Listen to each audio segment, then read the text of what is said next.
মুকুল রায়ের বিধায়ক পদ খারিজ করা হলো ইতিমধ্যেই খবরের দিকে নজর রাখবো। মুকুল রায়ের বিধায়ক পদ খারিজ করা হলো। মুকুল রায়ের বিধায়ক পদ খারিজ করা হলো। কলকাতা হাইকোর্টের রায়ের উপর অন্তর্বর্তী স্থগিতাদেশ দেওয়া হয়েছে ইতিমধ্যেই।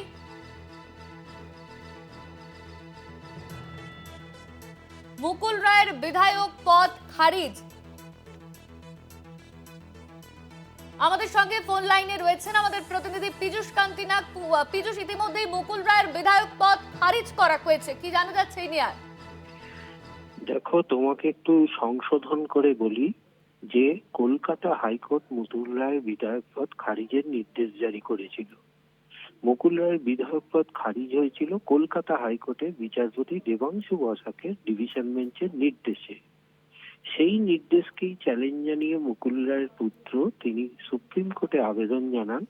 আজকে সুপ্রিম কোর্টের প্রধান বিচারপতি সূর্যকান্ত এবং বিচারপতি জয়মাল্য বাগজির বেঞ্চ সেই খারিজ হওয়া রায়ের উপরেই স্থগিতাদেশ জারি করলো।